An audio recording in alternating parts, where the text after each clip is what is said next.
ക്രിസ്തുവേശുവിൽ എല്ലാ പ്രിയപ്പെട്ടവർക്കും വന്ദനം. 2026 ഒന്നാമത്തെ മാസം നമ്മെ വിട്ടുപിരിഞ്ഞിരിക്കുമ്പോൾ രണ്ടാമത്തെ മാസത്തിലേക്ക് പ്രവേശിക്കുവാൻ നമുക്ക് ഓരോരുത്തർക്കും കർത്താവ് നൽകിയ കൃപയ്ക്കും കരുണയ്ക്കും ദയയ്ക്കുമായി നന്ദി പ്രകാശിപ്പിച്ചുകൊണ്ട് കർത്താവിൻ്റെ പാതാരന്തെങ്കിൽ നമുക്ക് താണിരിക്കാം, ദൈവ തിരുമുഖത്തേക്ക് നോക്കാം.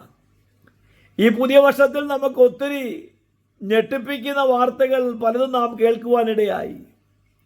നമ്മെ ഭയപ്പെടുത്തുവാൻ തക്കവണ്ണം ഉതകുന്ന വാർത്തകൾ സൃഷ്ടിക്കത്തക്ക നിലവാരമുള്ള സാഹചര്യങ്ങൾ നമ്മുടെ മുമ്പിൽ നടമാടിക്കൊണ്ടിരിക്കുമ്പോൾ നമുക്ക് ദൈവത്തിൽ ആശ്രയിക്കാൻ നമ്മെ സുരക്ഷിതമായി പരിപാലിക്കുന്ന, കരം പിടിച്ച് നടത്തുന്ന, ആലോചന പറഞ്ഞു തരുന്ന, ദൃഷ്ടി വെച്ച് വഴി നടത്തുന്ന കർത്താവിൻ്റെ പാദത്തിൽ നമുക്ക് നമ്മെ തന്നെ ഏൽപ്പിച്ച് ദൈവിക സംരക്ഷണത്തിനായി ഏൽപ്പിക്കാം.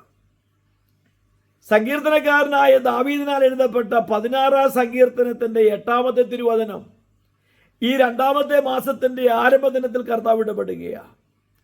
സങ്കീർത്തനക്കാരൻ ഇപ്രകാരം പറയുകയാണ്: ഞാൻ യഹോവയെ എൻ്റെ മുമ്പിൽ വെച്ചിരിക്കുന്നു, അവൻ എൻ്റെ വലത്തുഭാഗത്തുള്ളതുകൊണ്ട് ഞാൻ കുലുങ്ങിപ്പോകത്തില്ല. കുലുക്കുവാനും ക്ഷീണിപ്പിക്കുവാനും തളർത്തുവാനും സാഹചര്യങ്ങളൊക്കെ ഒരുങ്ങി നിൽക്കുമ്പോൾ ഒരു ദൈവഭക്തനെ ക്ഷീണിപ്പിക്കാതെ നിൽക്കുന്നത്, ധൈര്യത്തോടെ നിർത്തുന്നത് മറ്റൊന്നുമല്ല, തൻ്റെ ദൈവമായ യഹോവയിലുള്ള ആശ്രയമാണെങ്കിൽ.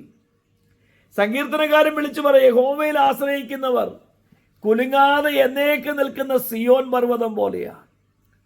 പണത്തിന് നമ്മെ കുലുങ്ങാതെ നിർത്താൻ കഴിയത്തില്ല. പദവികൾക്കോ ലോകത്തുള്ള യാതൊന്നിനും നമ്മെ ധൈര്യത്തോടെ നിർത്തുവാൻ എന്നേക്കും കഴിയത്തില്ലെങ്കിൽ, ഒരു ഭക്തനെ, ദൈവത്തിൽ ആശ്രയിക്കുന്ന, കർത്താവിൽ ആശ്രയിക്കുന്ന ഭക്തനെ ഏതവസ്ഥയിലും സുരക്ഷിതമായി സൂക്ഷിക്കുവാൻ, ഏതവസ്ഥയുടെ നടുവിലും ധൈര്യത്തോടെ സൂക്ഷിക്കുവാൻ ദൈവത്തിൻ്റെ കരം മതിയായതെന്ന് തിരുവചനം നമ്മെ പഠിപ്പിക്കുമ്പോൾ, അത് ജയിലറയായാലും അത് സമുദ്രത്തിനകത്താണെങ്കിലും അതിനെ കൊല്ലുവാനുള്ള വാറണ്ട് പുറപ്പെടുവിച്ച് നിർത്തിയിരിക്കുകയാണെങ്കിലും ഏതനുഭവത്തിലും ഒരു ഭക്തനെ സുരക്ഷിതമായി സൂക്ഷിക്കുവാൻ പര്യാപ്തമായിട്ടുള്ളത് കർത്താവിലുള്ള ആശ്രയമാണെങ്കിൽ നമുക്ക് ഈ പുതിയ മാസം കർത്താവിനെ മുമ്പിൽ വെച്ചുകൊണ്ട് യാത്ര ചെയ്യാം. അപകടങ്ങൾ, അനർത്ഥങ്ങൾ, അനാരോഗ്യങ്ങൾ, ദേശത്ത് വ്യാപരിക്കുന്ന പോരുകൾ, പോരാട്ടങ്ങളൊക്കെ എന്നെയും നിങ്ങളെയും തൊടാതിരിപ്പാൻ നമുക്ക് കർത്താവിൻ്റെ രക്തത്തിൻ്റെ മറവിൽ നമ്മെ തന്നെ മറയ്ക്കാം. മിസ്രൈമിൽ ഇസ്രായേൽ മക്കളുടെ കൂടാരങ്ങളെ രക്തത്തിൻ്റെ കോട്ടയ്ക്കുള്ളിൽ മുദ്ര ചെയ്യാൻ പറഞ്ഞതുപോലെ നമുക്ക് കർത്താവിൻ്റെ രക്തത്തിൽ ആശ്രയിക്കാം.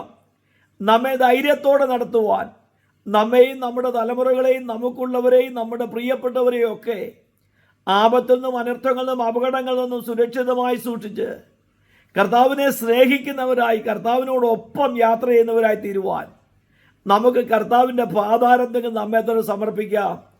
നമുക്ക് ഈ പുതിയ മാസം അനുഗ്രഹത്തിൻ്റെതും സന്തോഷത്തിൻ്റെയും ദൈവിക സാന്നിധ്യത്തിൻ്റെയും ദൈവിക കരുതലിൻ്റെയും മാസമായി മാറ്റുവാൻ കർത്താവിനോട് നമുക്ക് പ്രാർത്ഥിക്കാം. കർത്താവേ, ഈ പുതിയ മാസം എന്നെ കേൾക്കുന്ന ഓരോ പ്രിയപ്പെട്ട കുഞ്ഞുങ്ങൾക്കും അനുഗ്രഹത്തിൻ്റെതും സന്തോഷത്തിൻ്റെതും ദൈവിക ഗൈഡൻസിൻ്റെതുമായ മാസമാക്കി തീർക്കണം. ആഗമനങ്ങളെ സൂക്ഷിച്ച് ആരോഗ്യം നൽകി, ബലം നൽകി, ദൈവിക സമാധാനത്തിൽ ഇവരെ പരിപാലിക്കേണ്ടതിനായി പ്രാർത്ഥിക്കുന്നു. നല്ലൊരു ദിനം ആശംസിക്കുന്നു. കർത്താവ് നിങ്ങളെ പുതിയ മാസത്തിൽ ദൈവിക നന്മകളാൽ നിറയ്ക്കട്ടെ. God bless you all.